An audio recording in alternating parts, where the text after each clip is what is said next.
mental health, because May is Mental Health Awareness Month, and we've all experienced it one way or another. We've had some sort of depression, anxiety, anything going on. And really the whole point is to talk about these things and not just have them be a stigma. And so like the whole hashtag is break the stigma.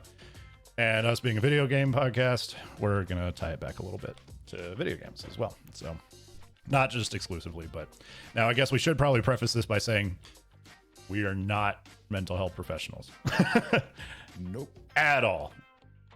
Anything we say, take with a grain of salt. Now we are doing our best, but do your own research, talk to professionals, get the help that you need and deserve. So, and remember, we're basing this on our experiences. Yep. So there's bias with it. Oh yeah, there's always going to be a little bit of bias from us because we are biased individuals. But anyway, to, I guess kind of start kicking things off. Should we? I don't know. How should we like talk about our own experiences, or like just like some of the stigma that we've faced in the past, or like how video games help with that? I'll leave that up to you guys. I was about to say we could probably start off with how video games helped us with our own personal mental health. Oh yeah, definitely. You want to kick us off, Anderson, or do you still need a minute to compose? Still need a minute to compose and get everything situated. Gotcha, Joe. How about you? You start. Okay, I'll start. You never start. You never start. You start. Because I normally like to listen to both sides and then rebuttal. And bye, Anderson. Your camera shut off. Today, you don't get to be the voice of reason. You get to put. You're the plaintiff here. You get to put up first. This ain't no courtroom. Order in the court. All right, go ahead. Anyway, so throughout my life, I've experienced, depression and anxiety on multiple occasions. And the thing that, like, one of the things that really helped me get through that were video games.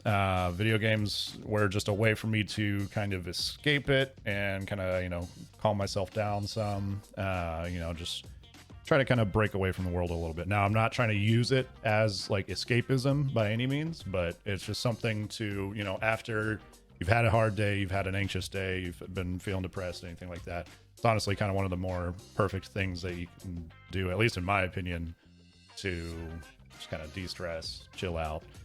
Whether, that's, going on Call of Duty and wrecking people, or whether that's, playing an RPG or a fighting game or, anything like that.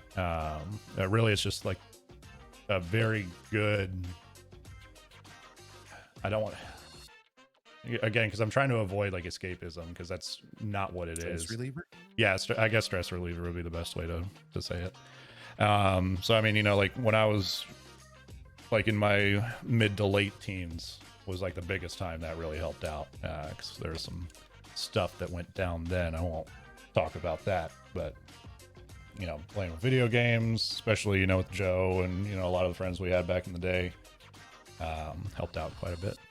So that's my experience with video games and mental health.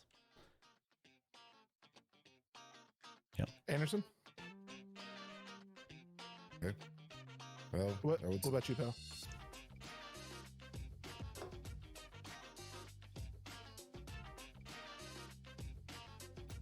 Hello?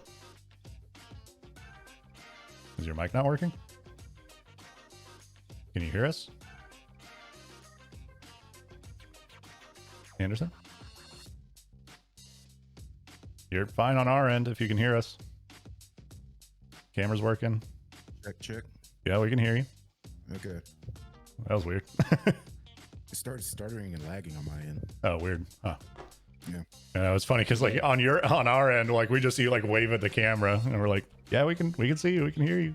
Yeah, my Like, Discord started acting up and everything was moving like in 2-second pauses. Okay, but anyway, to get this back on track, my experience with mental health and gaming is that throughout my, not really high school, I used it to bond with friends and stuff like that, but then through college and work life and everything like that, I would use it to decompress and stuff like that, especially because I experienced burnout, anxiety, stuff like that. can't really say I experienced depression though. But I used it also when I was like with friends and family members that had passed away or anything like that. I would go on and play the favorite games we used to play together, like and some other, because I know like it's a thing for me to like always keep remembering and stuff like that of them, and that's how I do it. I do it through the games that we love to play, and I would just go on there sometimes and play it. And then with burnout and stuff like that, when I needed to either stop myself from getting burnout or recover, I would just take like not even a day, like a night, because I still have responsibilities to do within the day. I would take the night and just play whatever game I want, or my favorite game, or just a game I'm good at, and just decompress that way. Yeah.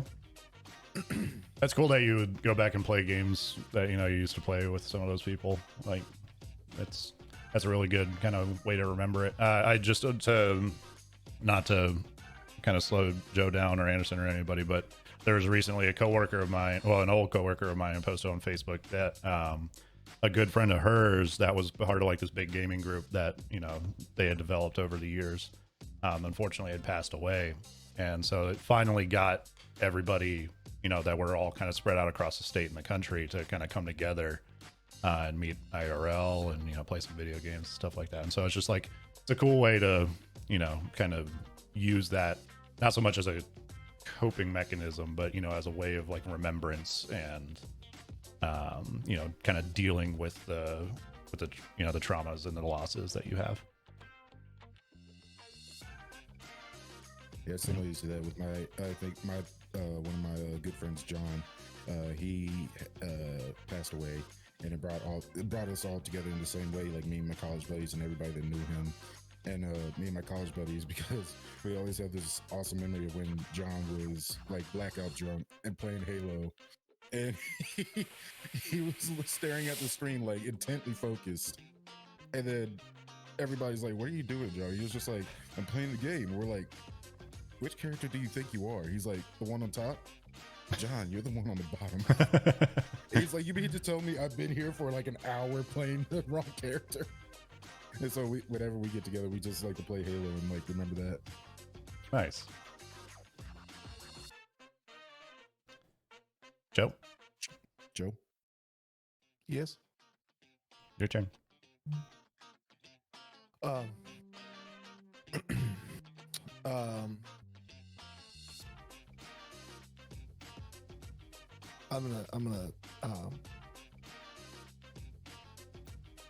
I'm gonna keep it real with you for a second.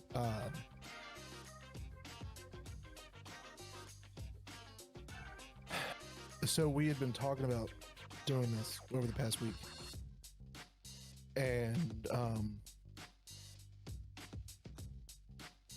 I'd been preparing myself for this, and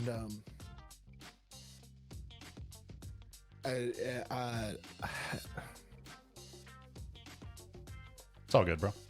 it's kind of hit me more than I anticipated it would. Yeah. Because I'm usually pretty vocal about this stuff. But just a lot's been happening recently as far as changes in my life. Mm-hmm. And I guess I've just kind of, I don't want to say deflected, but all right, I'll just come out and say it. I mean, do you want to say it live? Yeah, it's fine. It's fine. So for those of you who've been following along for a while, we did an episode a while back called The Healthy Alternative. And we talked about, games as an escape and games as a healthy way of being able to cope with everyday stuff. And last year, it was actually a lot harder than I thought. Last year, I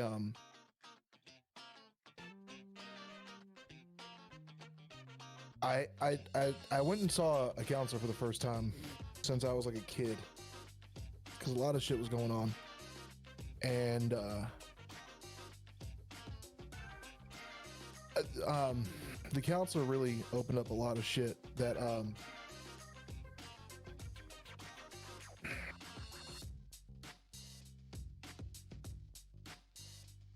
the counselor opened up a lot from my childhood that I had really repressed. And it's something I've been dealing with for the past year. A lot of people don't know this about me, and I have no problem saying this because that's what this month's about, is bringing awareness to this kind of shit. And it's not shit. That's a terrible term to use. It's not shit. It's really important. So I deal with codependency pretty bad. My brain works in overtime constantly. And what I mean by that is like shit. It's all good. Take your time. Remember, no judgment. We're all here. We all love you. Kate says, proud of you, brother. My brain works constantly because the way codependency works, especially the way I was raised, it makes you think everyone hates you all the time, and not in like the, oh my god, my friends don't like me, but like, I mean, like literally I'll wake up and think like, if someone doesn't like, if I'm not making people happy 24/7, then I'm a fucking failure. And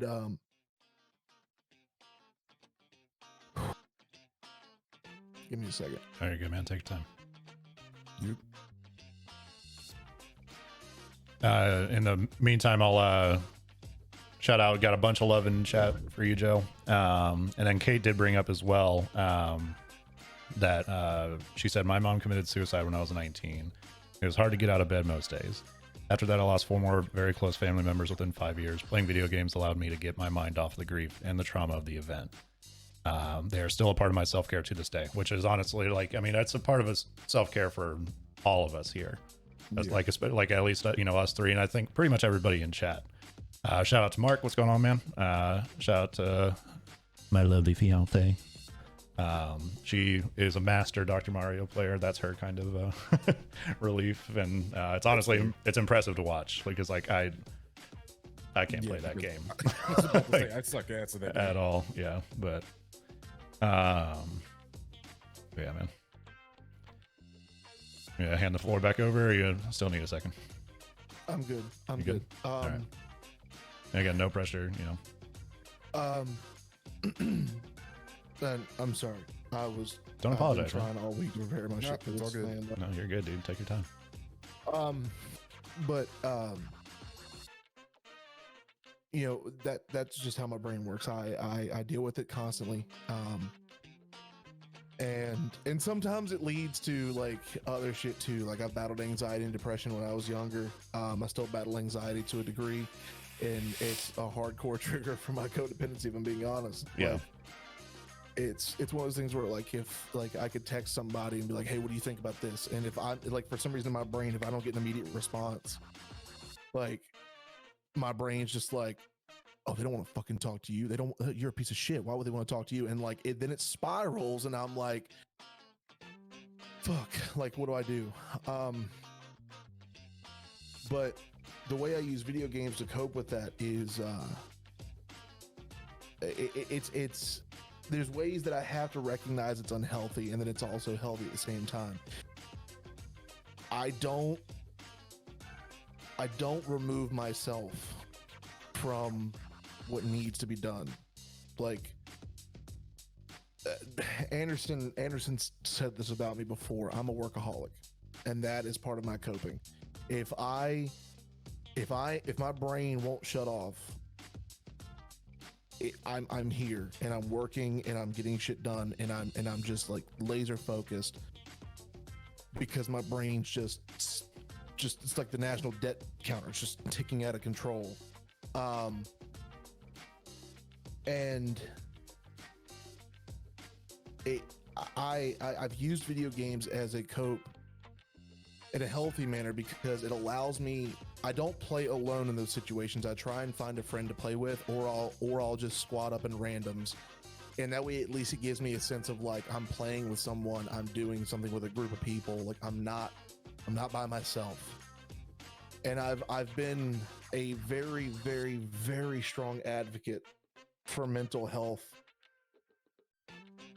especially ever since the beginning of last year when I found all this shit about me. Yeah. And the guy said it before, and I can't stress this enough. Like, you know, we'll dive deeper into this. Dang, sorry, I just gotta interrupt for a second. Got a raid from Corgi, so appreciate that with 4 viewers. Really, thank you very much. Y'all tuned in at the thickest time possible. Yeah. Like, this is gonna get deep. And no triple C's. This is with a K. Yeah. But you know, when I found out a lot of that shit from me last year and started diving into it, I still have problems with it. You know, I still have a lot of problems with it from time to time because I don't know how to cope fully all the way. Like there's still, like, it's a learning process. It's kind of like relearning yourself. Yeah. And you know, that's where I've used video games. Like I said, if there's times where I just need to be able to be around people, like if I don't have friends I can play with, I'll squad up with other people. I'll play a game with other people so that way I can just mentally get there. And yeah, I mean that's really what it is for me. Like, yeah, that's what helps. And also that helps me too with not being a workaholic, because there will literally be times that I'll just sit here for hours through the night, not sleep, and literally just edit, or work on stuff for the show or whatever. Like it literally, like, that's how my brain works. Yeah, we can always kind of tell, like, you know, we'll get like a random message 2 a.m. in our Facebook chat that we have. It's like, guys, I just had an idea. Like, it's like, bro, go to sleep. Like, he's saying, we're just like, go to sleep, please. Yeah. Samuel L. Jackson enters the room. Go the fuck to sleep. Go to sleep, motherfucker. Mm-hmm. No, but Joe, really, thanks for sharing that, dude. I know it was, you know, a little tough, but that's the kind of the whole point of this stream. And this entire month is, you know, it's mental health awareness. There's no problem with you or anything else like that. What you like, all it is you have to, you know, talk to people, especially professionals. But I mean, if anything, you know, if you like, you know, you can't afford it or just whatever, just talk to somebody, or talk to a good friend. If you ever need anything, feel free to message any 3 of us. You know, we'd be happy to talk to you. And you know, if you just want some company, you want to play some games, definitely, you know, hit up our Discord, let us know. And there's plenty of people in our Discord that will also play with you. Yeah, exactly. We've got a great little community going on here of really, really just super awesome people. They're always there. As I say that, Mark dropping the socials command with Nightbot. Appreciate you, bud. And the Discord as well. There it goes. And this is by no means to plug us or anything like that. We're just 3 dudes who want to have some fun, but want everybody to be safe, healthy, and in a good mental state. And so the whole point, break the stigma. Don't, you know, if you're feeling sad, if you're feeling depressed, it's nothing bad. It's not a stigma. It's, you know, you just need perfectly natural and normal. Totally natural. Yeah. All that stuff. Yeah. Because the world. But I also want to say this. Yeah. I also want to say this. Part of breaking the stigma, and this is the realistic aspect of it, is not only recognizing you need to talk to somebody, but also recognizing that it's not gonna be easy. Like, because when I say you have to relearn yourself, you literally have to relearn how your brain works. Because this stuff doesn't just go like, and it's done. And that's okay. Yep. That is okay. That is one of the hardest things I've had to figure out about myself, is recognizing that it is okay to not be okay. Yep. It is 100% okay to not be okay. You have to take that step, though. You have to, because if you don't, it is a continuous pitfall, and the spiral does not get any better until you seek out that help. Yep. And for that help, if you need any kind of resources, Linda, my fiance, she dropped, the government has a website, mentalhealth.gov, and it's a bunch of free resources that you can use. So I'm going to spam that in the chat just in case you need it. Feel free, go on there, get yourself some free stuff. Mark's also dropping in the reach.gov, which I believe is, it's basically a suicide prevention website.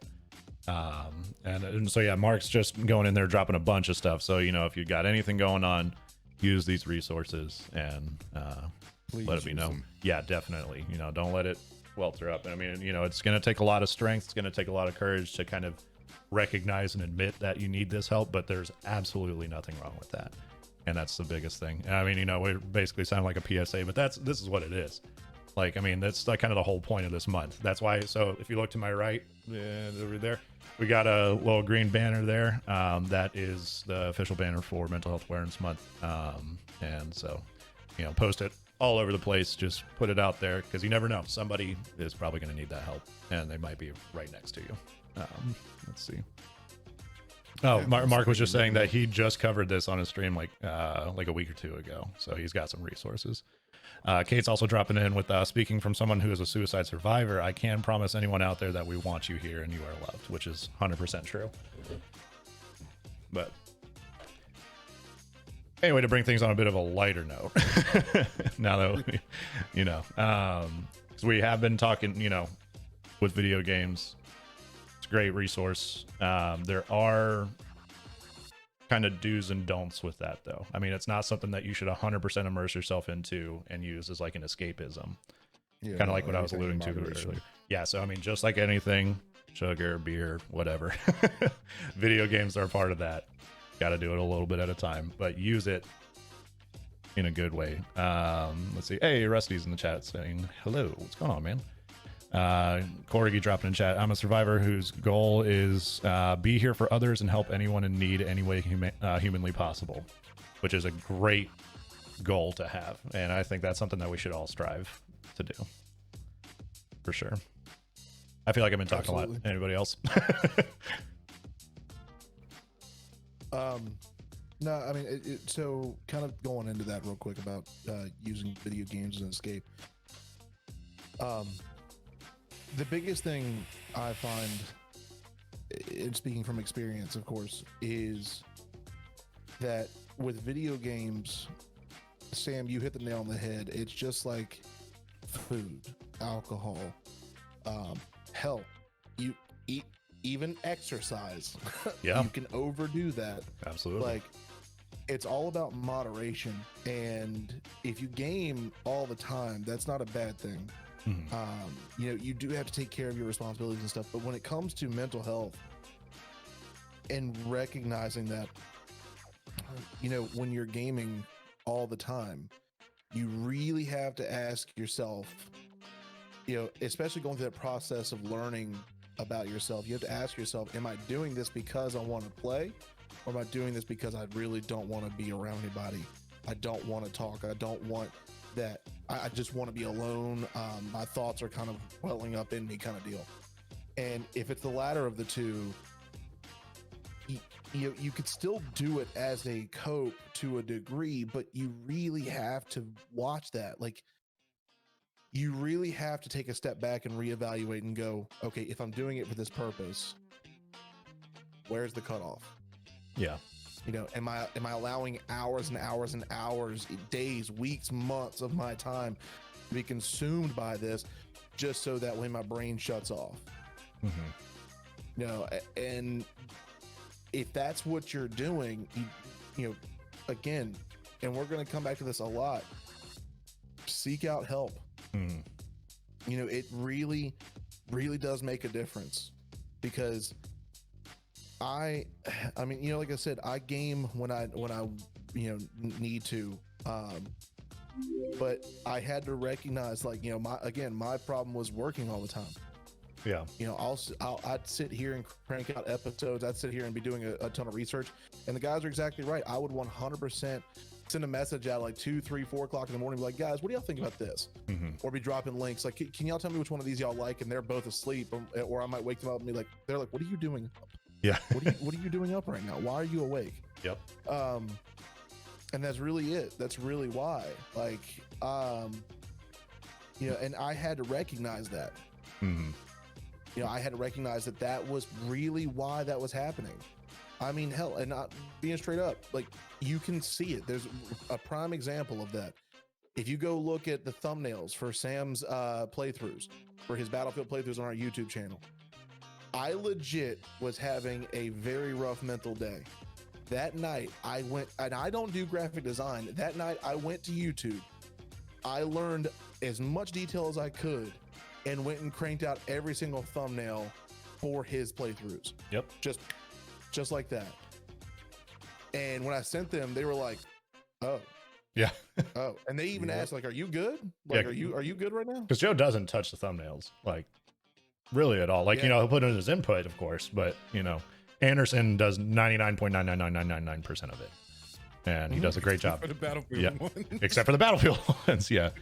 Real quick, I just got to shout out Queen Savvy TKC dropping in chat and with the follow. Hey, what's going on? Thanks so much for joining. We were talking about mental health today. I'm sure you can probably tell by the the green banner and the title, but but yeah, no, that's going back to what you were saying, Joe. That's 100% accurate, and kind of going back as well, like a little bit further to where you're talking about, it can consume you. You can do it, all day or all night, and are just looking to shut your brain off. Let's replace the phrase video games with the word drugs. It's kind of the same shit. You can get addicted to it. I mean, it's not like a narcotic or anything else like that that's gonna actually get into you, but mentally can have the same effect. Excuse me. And so Kate hit it on the head, hit the nail on the head. Joe, of course, he hit the nail on the head. It's all about finding that balance and doing a healthy amount and finding stuff for yourself. Yeah, because everyone's brain is wired differently. No one brain is the same. Yep. So you got to take into consideration that and find what's best for you, what works for you. And if you think something's off or you don't think you're okay or you're feeling sad, depressed or anything like that, seek out help. Absolutely. And you know what? I think I can handle this. If I can't, here we go. If I cry, can somebody just type don't. in exclamation point send it in chat?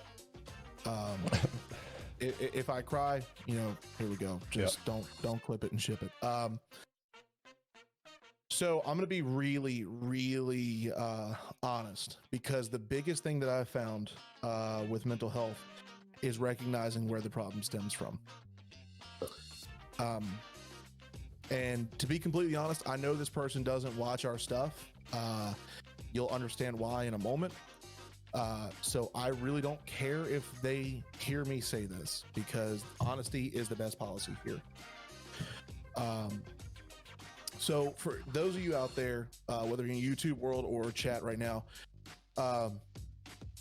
what I went through is something I'm not ever really vocal about, but this month really calls for it, because if I'm gonna sit here and say that I'm an advocate for mental health, I can't let what happened to me be shadowed. I need to be vocal about it, so that way people understand if they're going through the same thing or something else that is really hurting them, that they can see it does get better. You can work towards getting better. So send it. When I was growing up, I lived with my mom. My dad was not in the picture until I was 12.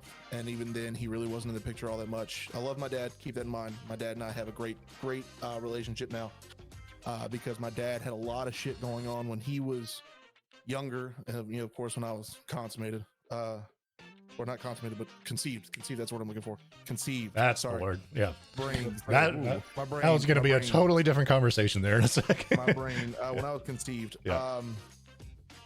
But my mom, I have literally straightened this thing out and bent it and straightened it. That's where I'm at right now. Got the fidgeting. Yep. I'm coping as I'm talking. So my mom, it was just me, her, and my grandma for a long time. And I didn't know this when I was younger, because when you're a kid, you don't recognize these things. You don't know these things. But my mom suffered heavily from bipolar. And my mom never went to get help. No one ever told her to get help. No one ever caught on to it. And that resulted in me getting the absolute shit beat out of me a lot. My mom would abuse me to a degree where it didn't look like I was getting abused. Because in her mind, if she was beating me, that meant she was beating some sense into me. My mom would also verbally assault me because once upon a time I had an afro. You couldn't tell that now with how my hair is thinning out. And my mom, when I grew my hair out, my mom would always tell me, like, you look like a clown, you look atrocious, you look like you belong in the circus. I should just drop you off at the railroad track so you can go be with the carnies, that kind of shit. Even as I grew up into being an adult playing music, and I'm gonna name drop just for the sake of it. I played 5 years in a band called Bought by Blood, for those of you who aren't from the Lynchburg, Virginia area. When I started playing in that band, I've been playing bass for a very long time, and my mom actually looked me dead in my face and told me, you're not going to amount to anything. That band's not going to go anywhere. You're never going to make money. And just a year or so later, we were playing in front of 20,000 people. So No big deal. It's fine. So That's not anything. And when I started cutting hair, my mom told me there was no money in the industry, that I was going to fail, that I was going to regret every decision I made going into that. And at the time I was living under her roof, and my now wife and I were dating at the time. And she said that if I was going to be making decisions like this, that I was going to go into a career field where I was going to ruin my life, and that I was going to, basically be doing what I was doing, that I was going to be a failure, and that I wasn't going to amount to anything. And here I am a few years later, and my client base is ever growing. And I'm not saying all this to flex. I'm saying this because what my brain was doing was working overtime, and I wasn't recognizing it. Because what I would do is hear that and then turn it into, well, I'm going to prove you wrong. I'm going to do everything in my power to prove you wrong. It doesn't matter if I lose sleep. It doesn't matter if I don't eat. It doesn't matter if I work until my fingers bleed. It doesn't matter if I travel thousands of miles just to go play music or cut hair or whatever it is. I'm going to prove you wrong. And my mom never actually got help.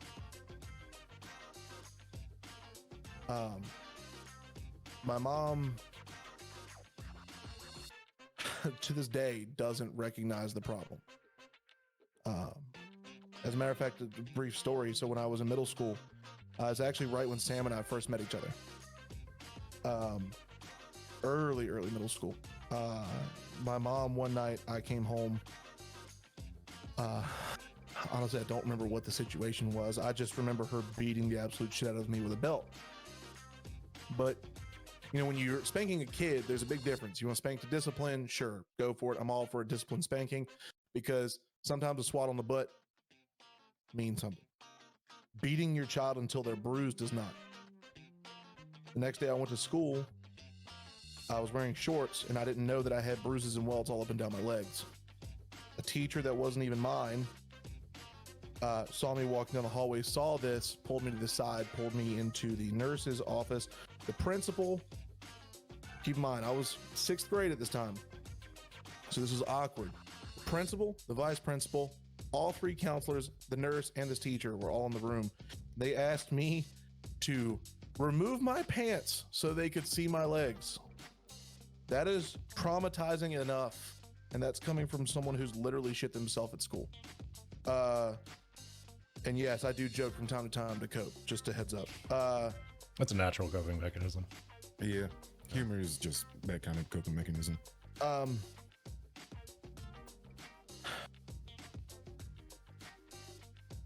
CPS was called. CPS was called. I actually had to. I couldn't take the bus home that day. The CPS wouldn't allow it. I didn't know this at the time. CPS was at my house, evaluating my mom and the living conditions of our household. And I was actually pretty close to being taken out of that house. All because my mom wouldn't get help. I grew up living like that, and even into my mid-20s was dealing with that. I turned 30 this year, so it was recent in comparison. I say all that to say that last year, when I went and saw a counselor for the first time, the counselor, I remember the session, it hurt. The counselor was asking me things and then unlocked. It was almost like a box, this little tiny box in the back of my head. She was asking me questions about my childhood and things I just couldn't remember. And she goes, well, has there ever been a time in your life where there may have been a traumatic event or anything like that? Maybe your parents did something or caused something or whatever. And all of that spilled all this to the forefront. And that's why I'm open about talking about it now, because I recognize that I had a problem. Everything my mom did to me caused me to be literally codependent. Because in my brain, the way it worked was that I wasn't making my mom happy with anything that I was doing. And in return, she would beat the shit out of me or verbally abuse me. And so my brain always comprehended that if I don't make someone happy, that I'm a failure, that I'm worthless, that I don't help people. I say all that to say this. I don't know your situation. No one knows your situation but you. And if someone does know your situation, if you're a friend and you know someone's going through something, this is for you as well. And I know this is supposed to be about video games, but this is a really tough situation and tough discussion. Yeah. You really need to find that help. Because it took me 28 years to figure that out. Yeah, I was 28 when I finally saw a professional and figured all this out. And in return, it's made my marriage better, because I can actually recognize my own problems and translate that into my marriage. It's made me a better father. It's made me a better friend. It's made me a better me. Where I can actually look at myself and go, you're doing it. You're making it. You're doing what you need to do to get better. That's why it is so important for us to recognize this and break that stigma. And it doesn't matter what stigma you're looking at when it comes to mental health, they all need to be shattered.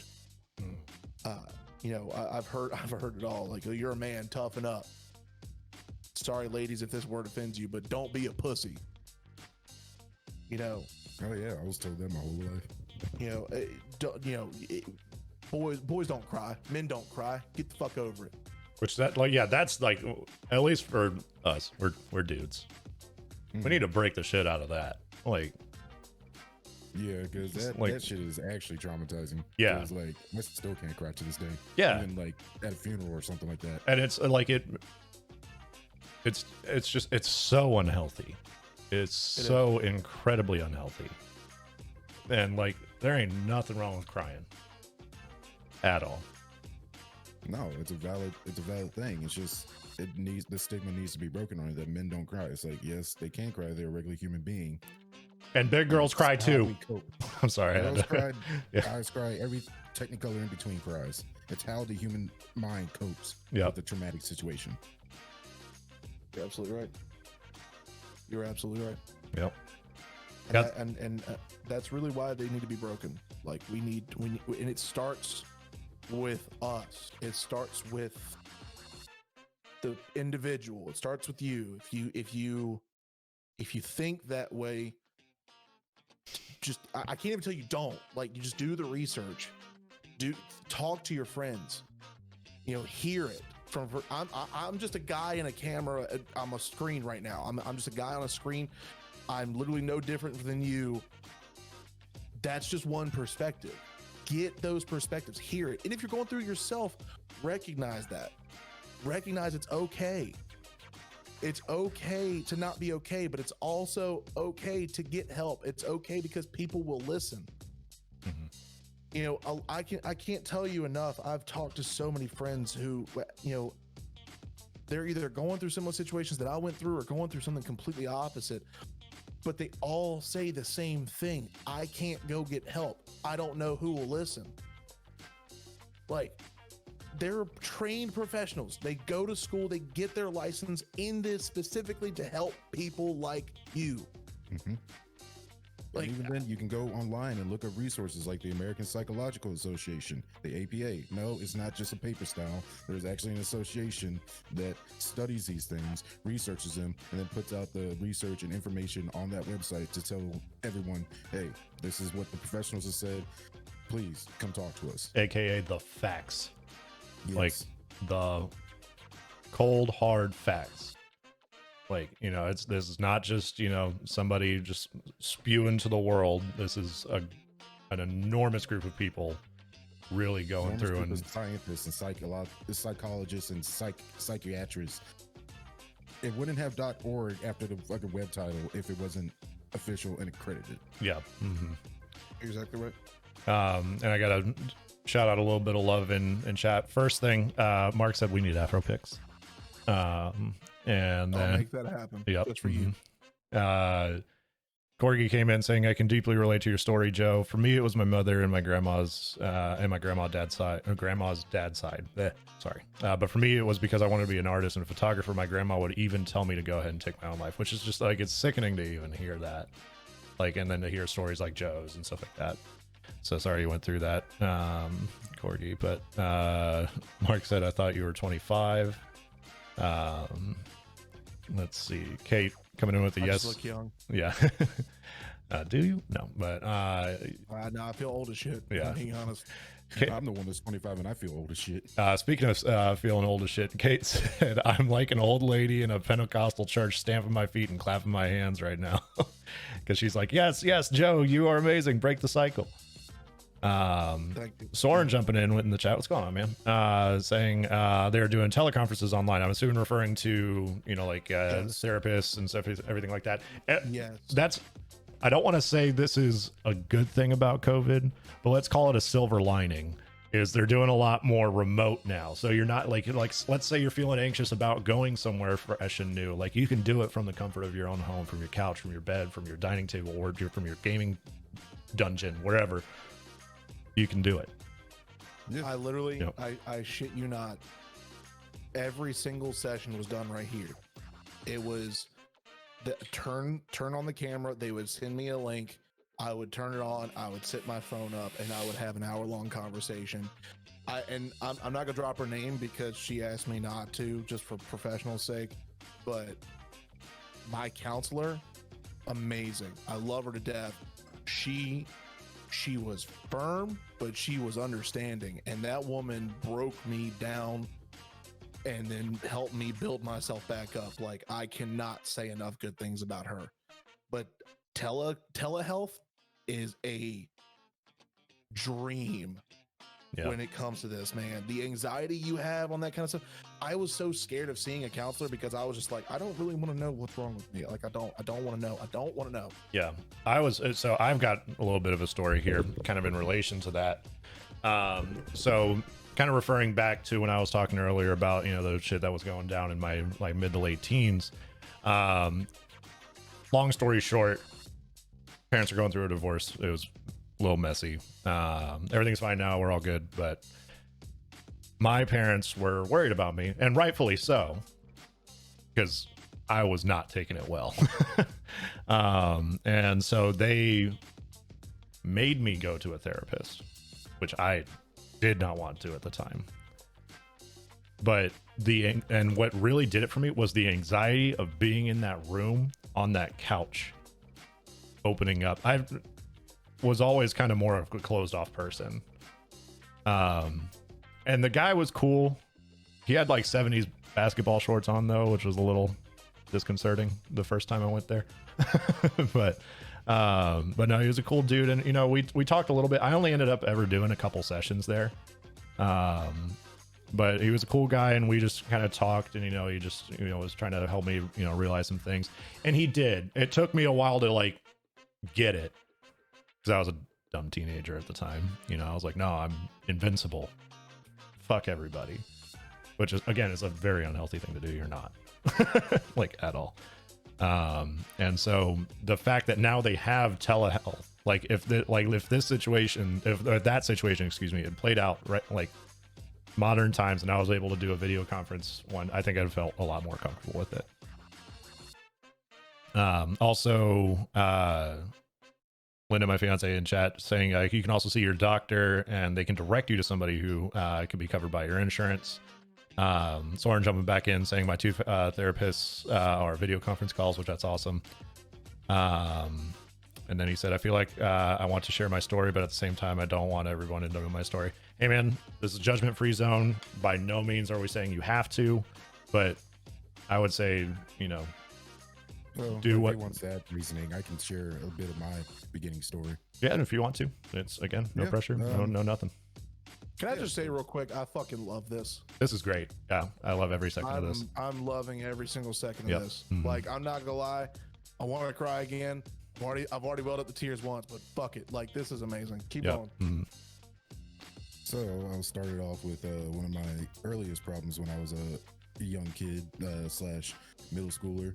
I was very angry, and anger in the way that it wasn't even anger. It was more like rage and wrath. Like I would physically destroy things, and I was a kid. I shouldn't have the strength to do some of the things I did. But yeah, I straight up chucked the desk like 2 classrooms across. Like I legitimately had a problem. And the story does have a point. Because back then, I mean, I got disciplined, I got beat, whatever. So my mom took me to a therapist because she studies psychology a lot. I'm pretty sure I found her doctorate in the basement once. So she studied it a lot. She took me to another professional, and I sat down with him, talked with him for like 3 or 4 sessions. And I'm not saying this to dissuade anyone from seeking therapists, but my therapist told my parents that he's just a compulsive liar and needs to get beat more. All right, let me go get the pitchfork. Be right back. And so right after that, I already got the knife out, bro. I mean, I can keep going. Like you guys know, you've seen my collection. So my mom was wholly against that diagnosis. She screamed at the doctor and everything like that. My dad, however, believed it. So there goes my story, and part of the reason why I won't go see a therapist, because I've had a bad experience. Yep. Yeah, jumping in on that, Corgi saying I'm terrified of therapists, counselors, because I had a bad experience with one when I was younger. When I was going through through something else I won't mention here because it was triggering for some people. So yeah, I mean, therapists can be. I mean, I'm not saying can be scary. That's probably a bad Therapy thing to say. can be scary, but if you don't agree with the diagnosis or what they tell you, seek out a second opinion. Yeah, 100%. Because I mean, just like with anything, not everybody in the world is good. But yeah, wow, a lot is happening in chat right now. Kate with another gifted sub to Soren. Thank you. But just cut it out. Kate, for those that don't know, we're telling her to stop because she gifts way too damn much. And we, of course, appreciate it. She wants to get us to 75 gifted, so we'll drop our secret merch line. Yeah. Mm-hmm. Not saying you should gift or sub, just for that, especially not today. We are not trying to make money today. And then Aegir, I still don't know how to pronounce your name. It's Aegir. It's the guy from yesterday. Dropping 300 biddies. Thank you so much. Really appreciate it. Thank you. Thank you. Yeah. You don't have to. Yeah, that's yeah. That was my first experience with a therapist, Dang, and dude. thankfully, Yeah. after like a month or two after my mom talked to my dad and everything, like she told him that was completely wrong, and he said, "Well, I thought he was a doctor," and she's like, "Yeah, the wrong kind of doctor," and so he was able to rectify that. Yeah. So I'll share a little bit more of my story again, because I'm not trying to, because this, if I were to explain the entire situation, we'd be here for 6 hours. But to go along with Someone that, type in chat exclamation back. I need point, a send drink. it. but so going back to my story, my parents were going through a messy divorce because of a shitty doctor, and that is a guy I would not mind drawing and quartering and beheading and doing anything else to, but I'm not going to. I'm not trying to. Not that guy, but Not trying to have the FBI show up at your nope. house. And Mark just said grabs popcorn for the 6 hour sesh. There you go. But basically, my mom has fibromyalgia, and she is in pain constantly. Yeah. And so she went to the doctor to try to get some help on that. And she's been doing this for a long time. Like, as far back as I can remember, she's been going to doctors trying to get this figured out. And so she had it decently under control when we lived in California. When we moved to Virginia, we switched. She, of course, had to switch doctors because, it's the early 2000s and Skype hasn't been invented yet. But, or telemedicine in general. And so she goes, and this doctor starts prescribing her, because it basically starts flaring back up and it's going like crazy, and prescribes her narcotics, and she's gets addicted to it, and one thing led to another. Divorce. She is fine now. She sought proper help, and I really got to shout out my stepdad, because we had some tough times there, but he's really the reason that she's here today, which I can't thank him enough for. So there can be shitty doctors, shitty people out in the world, but 99% of them are fine. If you they're get a great. shitty doctor or a shitty therapist or whatever, go find another therapist or a doctor, because chances are those are the ones that slip through the crack, because doctors and therapists and stuff, they gotta go through so many tests, legalizations, and everything like that just to get their license to practice. Yeah. Not to mention they gotta get malpractice insurance and everything like that. If you get a shitty one or don't agree with the diagnosis, go to another doctor. Yep. Mm-hmm. And if your health care doesn't pay for that, find one that does, or just pay it out of the pocket. Well, I'll actually rectify that statement. If you're in a country like Canada or something like that, pay out of pocket. If you're in America, try your best. Yep. Our system Or sucks. use the free resources that are in the chat. Something I want to say this too. Something that a lot of people don't know. When you get health insurance, your healthcare provider, not healthcare provider, your health insurance provider rather, doesn't say this, but you actually get a pamphlet. It's like a fat book, and in the back of it is resources that they can provide. One of those resources is helping you find a counselor or counseling firm that will take their insurance so you don't have to pay. For example, for me, with my health insurance, I was able to do telehealth conferences for literally Nice. $0. That's awesome. That's really good. Because that I when I spoke to our health insurance, they were like, "Yeah, there's this one here. They do telehealth." I said, "Great," because of course COVID. I contacted them and they confirmed, they're like, "Because you have this insurance provider, you don't owe." And you're doing telehealth, you don't owe any copay, you don't owe anything. The bill's free. I was like, shit, like use that. If you have health insurance, seriously, reach out to them. They have people who are literally designated to find these practices to help you get into them. That includes if you want to find a routine doctor, if you want like a family doctor, if you want to have a counselor, anything like that, anything dealing in a dentist, even if you have a dental plan, They will find them for you. They have a list of them in your area, and they will get that to you so that way you can find the one that fits you the best. Yeah. And Another thing, please have a family doctor. yeah. They are important. And I just want to add in real quick, Soren, I'm reading your story, and just like Kate said, you're special, you're loved. So thank you for sharing. I'll leave it up to you if you want me to actually say it out loud. You know, the lovely people can read it, but you know, it's totally up to you. You know, again, I don't want to blast your stuff if you don't want it blasted. It's basically what's going on. That's fair. But I do want to wrap this back real quick. You know, the whole conversation was about how video games help with that, and you know, coping mechanisms and such. And you know, something we often overlook with that is, and this kind of goes out to the people who play with you. We talked about this a little bit in the healthy alternative. The one thing I want to say is that, of course, we've said it before. You're not alone. You're not alone. Hello. God, I can relate. You're not alone. Oh, there we go. Yeah, There we go. I'm good now. My computer froze for a second. So you're not alone. You're not alone at all. You're not alone. Your friends recognize these things. And the biggest thing that I can say when it comes to gaming is, especially if you play with friends, is listening to what they say to the degree of if they're checking on you.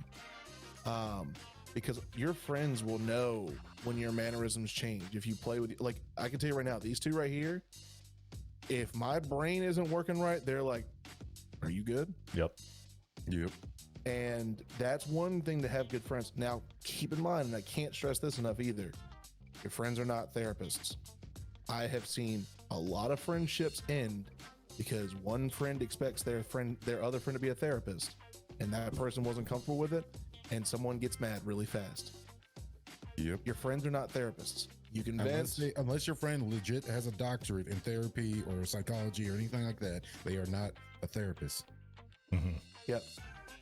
Venting, always welcomed. Always welcomed. But you do need to recognize that your friends do have the best interest in mind for you. So if they're telling you, hey, you probably should, you know, see somebody, that's coming from love. And also on top of that, they're not that person. They're not that person to go see. Yeah. They're not the counselor. They're not the trained licensed professional. You need to go seek someone out. But your friends are going to recognize that.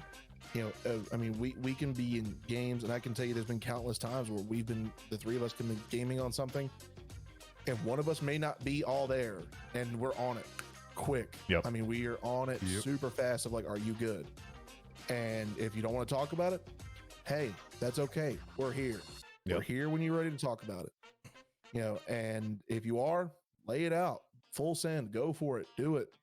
You know, no remorse. We're here. Like, you know, lay it all out so that way you can get it out, because sometimes that is a good bit of medicine that you need, is just getting it off your chest.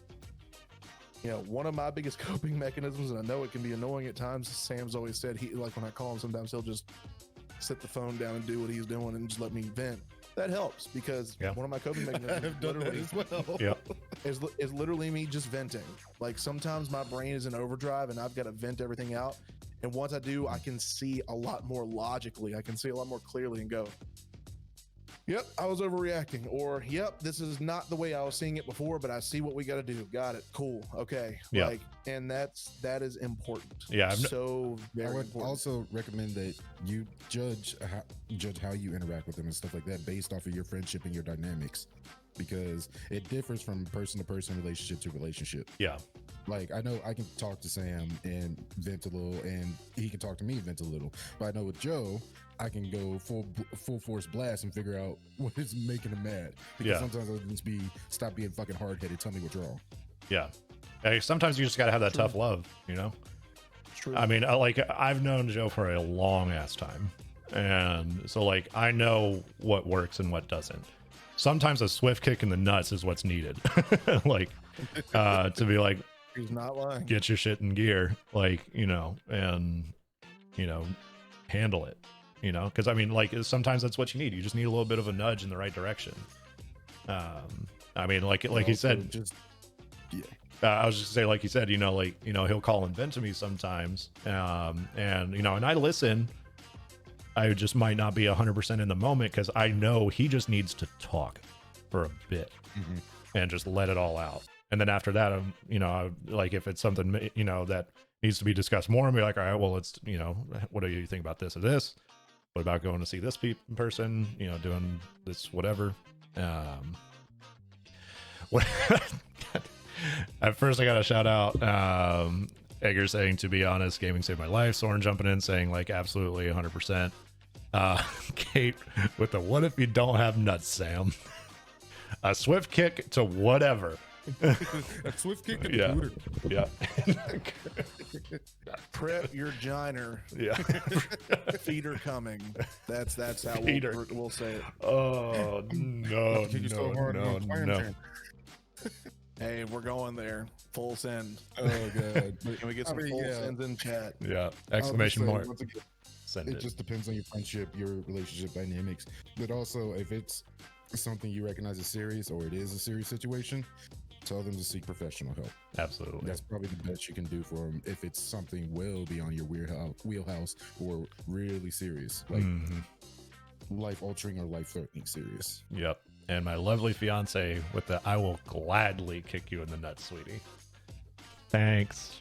I think I think you're missing the point, but thanks. Yep. Oh man. It's true. Yeah. Also, I want to say this as well, from the friend perspective, because I've been on the opposite side of that. I've been just like them. I've been on the opposite side of that. If your friend is actively seeking help or doesn't know where to go, reaffirm. I'm not going to say names. Love this girl to death. She's a best friend of mine. Absolute sweetheart. Going through some shit. She turned to me because she knew I deal with codependency. And she came to me and she said, I don't know where to start. And I said, the first thing you need to do, go see somebody. Go find a counselor, a therapist, whomever is a trained professional, and talk to them. I said, here's some coping mechanisms that help me out in times. Prime example, one of them, if my brain is working in overdrive, I'll make a checklist of shit that I've got to do. And that checklist, I'm focusing on that checklist. And the more I focus on that checklist, the more I'm like, one, I'm being productive, but two, I'm like, okay, I'm seeing now that actually there's not all this shit that I need to do that I thought I did. That the list is actually a lot smaller than I recognized. I can breathe for a second. Yep. My brain wraps this into weird different ways of like, if I'm going through it, I'm like, shit, I have so much I gotta do. And I'll start working. But if I make that checklist, I'm like, well, I actually don't have anything to do besides these couple things. Okay. Yep. It helps.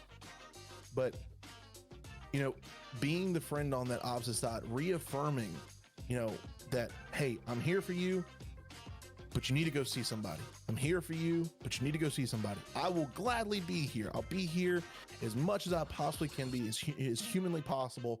I will be here, but you need to go see somebody. Reaffirm consistently, because especially good friends, like I and I'm going to be heartfelt for a second, and usually this would be a time, if it wasn't so heavy of a topic, where both of them would roast the shit out of me, but I appreciate these two dudes so damn much because of the constant reaffirmation of, look, dude, if you need to go see your counselor, go see your counselor. Are you okay? What's going on in your head? Talk, vent, whatever. Like, these two are my sounding boards so damn much, and I appreciate the shit out of them for that. But they also, again, they tell me on the opposite side, are you okay? Go talk to your counselor.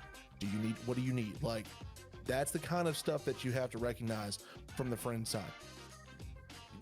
The reaffirmation is huge because it's layering it on nicely from someone that you trust of, hey, this is going to help. Yeah.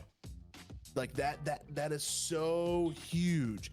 And I can tell you right now, and we were talking about it earlier, a strong gaming community is the exact same way. Because if you put yourself into a strong community like that, that's where gaming is really healthy. Because that community is constantly looking out for itself. It's constantly growing and help and wanting to see everyone prosper and grow. That is so very, very important. Rooting yourself into such a positive environment.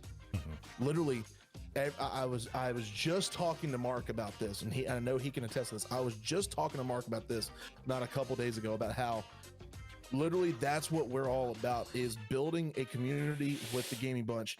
You know, the bunch is the three of us, yes, but like we call it the neighborhood in our Discord. If you haven't been in there yet, the neighborhood is a bunch of just random people who've never met each other. Maybe they have, maybe they haven't. But it's, you know, we joke around. We do have like Anderson's toxic corner because it's just funny. It's just jokes. But we constantly remain the same with the idea of everyone deserves a fair chance. Everyone deserves to be heard. Everyone deserves to be seen. And we want to help with that. And part of this comes with that, you know, recognizing that not everyone's got it all together. But hey, we will gladly listen. We'll gladly help any way we can. But at the end of the day, if we know you need to go get some help, we're going to tell you.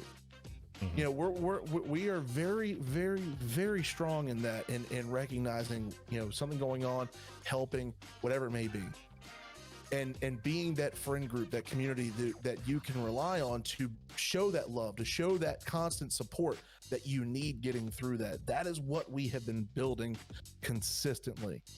And I just have to say, I absolutely love it, because it does go so much deeper than gaming.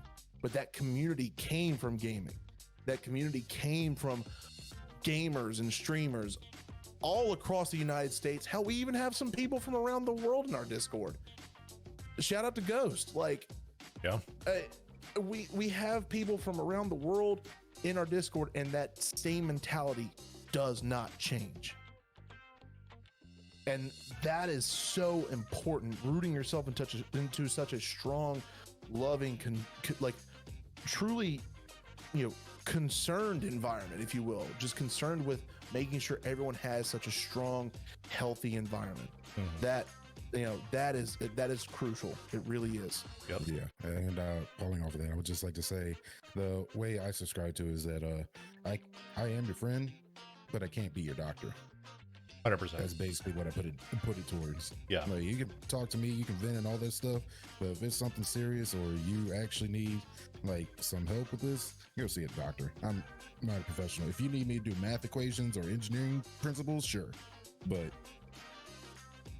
I can't help you on the mental side or the if you're having a physical ailment, because your mentalities and stuff like that, which is also another thing. People don't realize that your mental health directly affects your physical health as well. Yeah. Absolutely. And I'm sure Kate could probably talk for hours about that. But yeah. Because she is actually starting to become one of those people that actually know what the hell they're talking about, not just three dudes on a screen on May 3rd or May 2nd. I'd also like to point out that I don't know if y'all got a chance. I know, Sam, you really can't because you have this going on your screen, but Mark wasn't kidding. He posted in the neighborhood chat that he's popping a bag of popcorn right now. So yeah, so he's prepared. Nice. Yeah, what was it? Go ahead, Sam. I was going to say something else. I was just gonna shout out a little bit more love from the chat. Soren coming in, and this is earlier when we were talking about, you know, being the friend, being there, saying you can't always talk your friend back from the precipice, and that is not your job to do. And so that's something on the other side of that, being the friend that's there.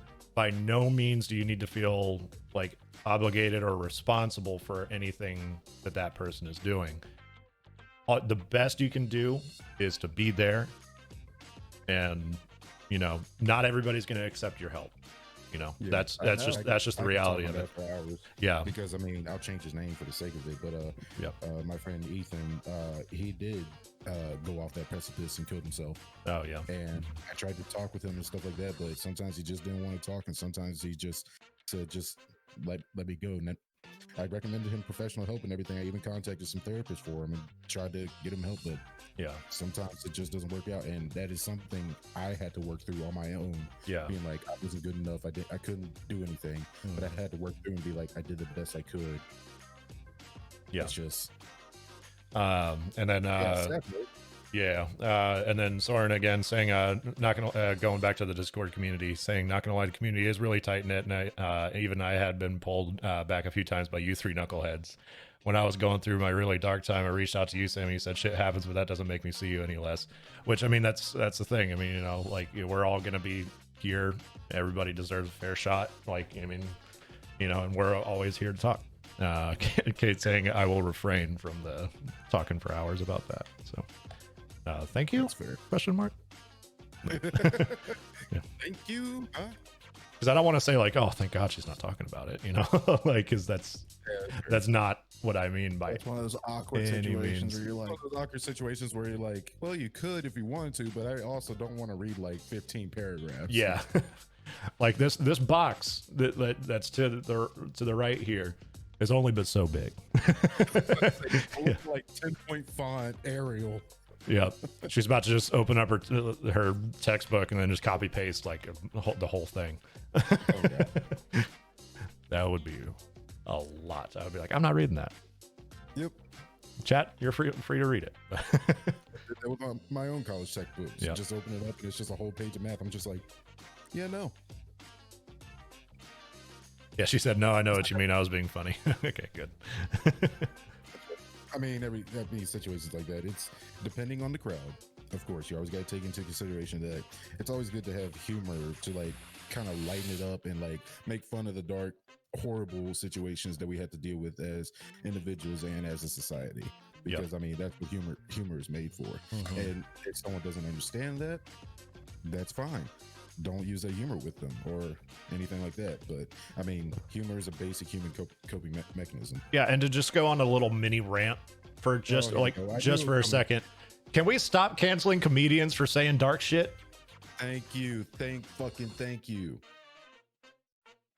I just want everybody to understand one thing. Cancel culture, you are fucked. Comedians are literally people who take their trauma and turn it into comedy so you laugh, ha ha. Get off of their asses. What the fuck? Why are we still dealing with that? Like that, Yeah. oh, you just unlocked a whole fucking Pandora's box, bro. Yeah. Oh, It's not necessarily gaming related, but fuck it, we'll go on it. Yeah. I don't give a damn. Like the gaming bunch, we just a damn bunch today. Like, Yep.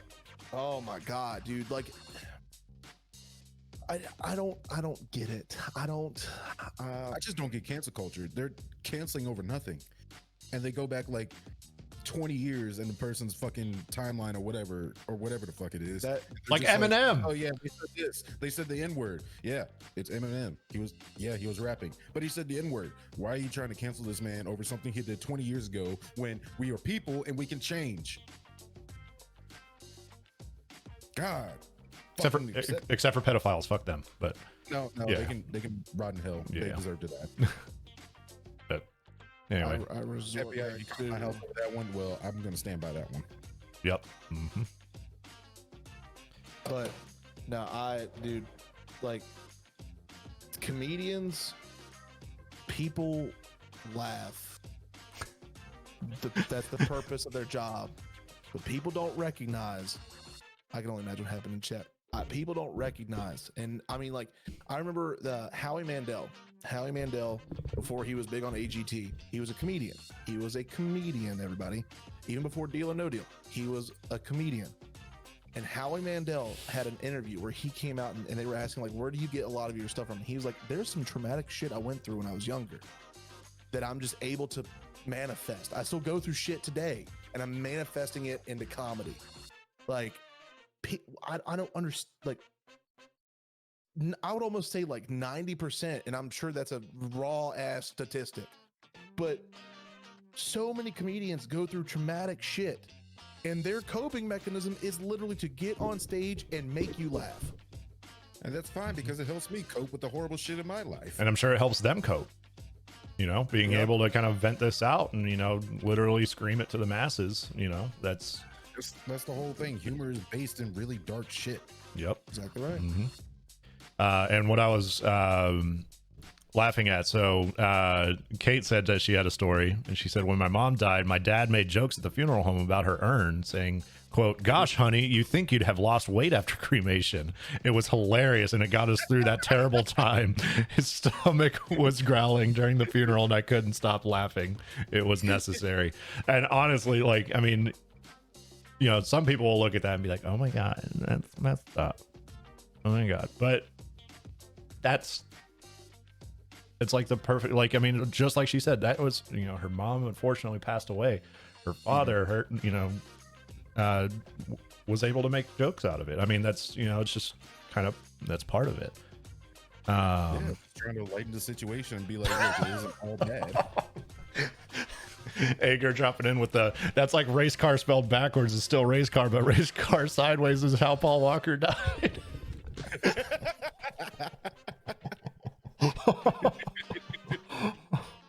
Oh man! I just want to say, Paul Walker maybe said for Dale. just comedic moments like that. My grandmother. So this is gonna be kind of dark, but also kind of funny. Actually, very funny. My grandmother passed away 4 days after my birthday a couple years ago. And at her, what's it called? Viewing. Is that what they're called? Memorial viewing, wake, where the something like that. Where the casket or the urn's there, and people are doing the eulogy and stuff. Yeah. The pastor, who was he was the pastor of the church that I grew up in. And I say grew up. We were a bunch of fair weather Christians at the time. That's here nor there. He was praying, and he in his prayer he said, "If we let's take a moment of silence, and if you have anything you would like to say to the Lord, say it now silently through your heart." Everyone's like, "Okay, we're praying." And we heard what my grandmother's best friend, this woman, sweetheart, amazing, bless her heart. This woman was in a wheelchair. She dropped her purse in this moment. It was, the whole room was quiet. She dropped her purse. She bent over to grab it and ripped the nastiest fart. Oh, no. And everyone in the room lost it. If you want to know, there was a moment, like, all of us were sobbing, crying. Like, my grandmother, I love the woman. She was a pain in my ass, but I mean, I loved her to death. The moment that we all needed to laugh was right then, because everyone was just like, this is like, she literally passed away with there was nothing preparing us for it. Like, it was just quick second gone, and then we find out, and that's it. But the moment that we needed the laughter, that fart came in, and that was legendary. Comedy is such a beautiful way, regardless of what it is, and fart humor is funny. I don't care what y'all say, but comedy is such a beautiful way to cope. And that moment, like, I'm talking when you heard like, and the whole room just, I don't know if that sound picked up on it or not. I hope it did. But yeah. When you heard that through the room, oh my God, everyone was dying laughing. Like, and it was just a perfect moment. Actually, I wonder like, if she was embarrassed, but yeah. I mean, it was what we needed. Better emotion than feeling sad. Yeah. Yeah. How do you counteract that? Rip it. Or just make a bunch of jokes at the funeral. Yep. I remember one, I was in Barbados and I went to a funeral with my grandmother, and it was like her friend or something that was getting buried, and I was just sitting there sweating in a hot ass tux in Bahama weather or Barbados weather. And she died of natural causes and stuff like that. And like, the funeral got out of hand because like her sister was like screaming, crying, and trying to get in the grave with her, like real sad stuff. And then I just see her brother just walk out eating a chicken leg, and he's just like, well, we should end Kurt Cobain herself. And he just walked back into the church. Oh, it was great. Jesus. Yeah, Ager dropping in saying that's like my grandmother going into Aldi's when I was young. We made about 10 yards into Aldi's, and all I heard was poop, poop, poop, poop. She had the walking farts, so once she realized it, we immediately went back to the car. That's Yo, amazing. sometimes you just gotta try and safely let it out, and then sometimes you just gotta let ass fly. Yep. Yeah. My great aunt on my mom's side, when I was young, and this stuck with her forever, bless her heart, but she took it like a champ because I mean, honestly, it was kind of true. I used to call her that farting girl when I was a baby. And so yeah, that continued on until she passed. And you know, when we were kind of like, I was unfortunately not able to make it to that funeral, but I remember, you know, I was just kind of talking with family, and you know, of course, we bring that up, and you know, just kind of talk about some of the like the jokes and everything that she used to pull. Like, she had convinced me when I was, I think, like 7, that she had pelicans living in her attic. I was convinced until about 14. Like, yeah. Edgar saying, coming back in, she was trying to get away with it, but she slowly realized that she was leaving a trail. Oh no! A scent trail like Skyrim. Oh man. I have definitely let loose of some serious ass rippers in places that should not have been let loose, like court. Oh, nice. Yeah, that was fun. Getting them getting my driving I already had the ticket, but I was getting hearing for that, and I had the rumblies. And as soon as they called my name up, I walked forward, stopped right at the desk, and just let loose a loud fucking fart. And the thing is, it wasn't short. It went. So everybody in the courtroom just dropped, and the judge was just like, you know, you could have went to the bathroom. I'm like, man, I'm 16. I don't know what the fuck I'm doing. So I'm actually about to drop something in chat here. So one thing, and this is kind of wrapping back real quick. One thing that a lot of people don't recognize is how actually large the community of people who deal with codependency is. Here's some information if you haven't ever dealt with it or know, or you might know someone who has dealt with it, you just don't know about it.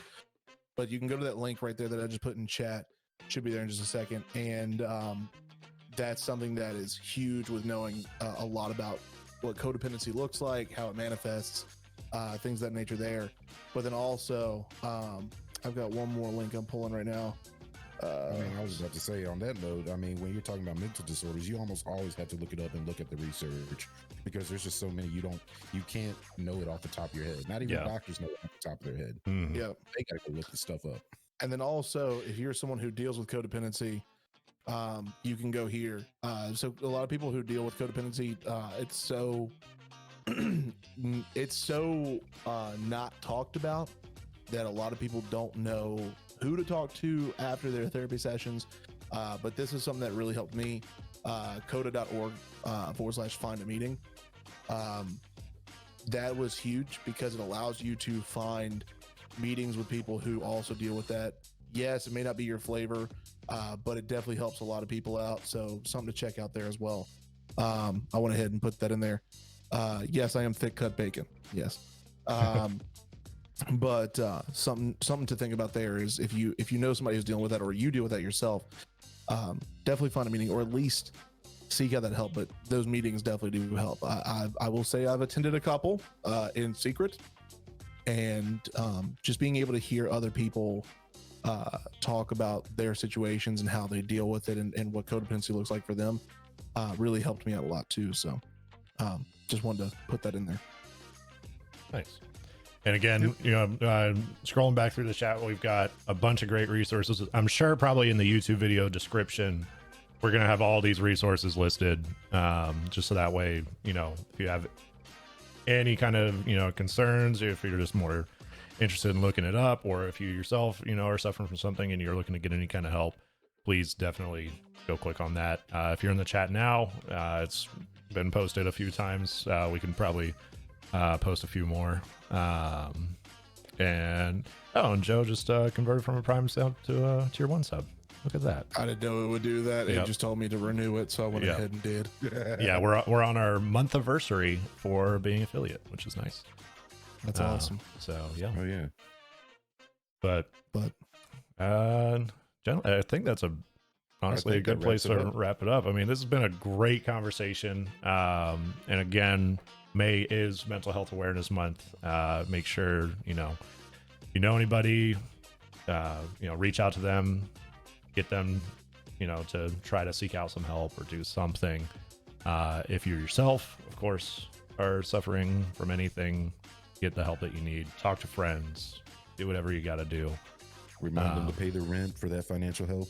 Yeah, I forgot. Yeah. Just, take care of yourself. Nothing that, we've talked about today should be a stigma, which unfortunately it is, which is why, this month the hashtag is break the stigma. So, talk about it, make it known. It's not a bad thing to discuss your issues and your problems in an appropriate setting, at least. Yeah. So yeah.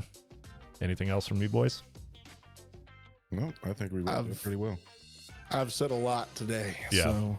Yeah. It's been a kind of a bit of a longer one. We've been recording for an hour and a half, which is, we normally sit around the 45-minute to an hour mark. So yeah, this has been a great conversation. Got to thank the lovely people in chat for joining and sharing your stories. Again, any stories that were shared, and even if you didn't, just got to know, just like Kate said, you are special, you are loved. There's absolutely, nothing wrong with, you with what you're going through and everything like that. So, and also, again, as we said before, this is not a plug for our sake. This is truly because of the community that we are continuously growing. Join the Discord. You'll find a lot of friends in there. Maybe people who deal with the same kind of stuff you do, but a lot of people in there got your back. A lot of people in there. It's a positive environment. It really is. Join the community if you need to. If you want to have that group of people that you want to be able to game with when you just need to get your mind off things, that's a great community to be a part of. I absolutely love our community. I think it's fantastic. And it's ever growing. And everybody who's coming in, we've had a bunch of people join this past week, and they've all positivity. So really, if you want a good community, join in. Absolutely. Anderson, anything else from you, man? No, just like Kate said, you're loved, you're special, and there is help available if you need it. You can talk to any one of us if you want to. If you want to join the Discord, like Joe said, you can. You don't have to. If your particular mental disorder is like anxiety or anything like that, and you feel anxious and those kind of things, you can always just contact one of us directly, or just contact the Gaming Bunch. Yep. And we can even talk to you. So yeah, absolutely. There's always help available. Absolutely. Well, Joe, you want to hit him with that sweet YouTube outro? As always, of course, thank you for hanging out with us this evening. Twitch, always a pleasure, always a blessing. YouTube, if you haven't yet and you're watching this for the first time, thank you for stopping by the channel. Of course, first episode to watch. This would be a hell of a first episode. Hell of a first episode, God. Anybody watching the first time, they're like, I thought this was a gaming channel. What the hell? Yeah. We talked about it. Okay, we did. It was there down below. I'm reversed, so it'd actually be down below. Go check out that subscribe button, click it, hit the bell icon. You can stay up to date on all things TGB. We do upload 4 days a week, Monday, Tuesday, Thursday, Friday. 6 uploads a week total, which is awesome. That's grinding like crazy, but we do it for you. We love to be in the content creation world, and we love getting that stuff out to you all. If you want to tune in live, Saturday nights and Sunday nights. Saturday nights, 9 o'clock Eastern Standard. Sunday nights, 8 o'clock Eastern Standard. Monday, 8 o'clock Eastern Standard. And Tuesday, 8:30 Eastern Standard. You can tune in here on Twitch to come check out one of us or all of us doing some fun discussion, deep discussion, games, whatever it may be we're doing on those certain nights. Come hang out. It's a lot of fun. But of course, we will catch you in the next one. We love you. You're amazing. Remember that, and reach out to someone if you need to. We're here for you as well. We will see you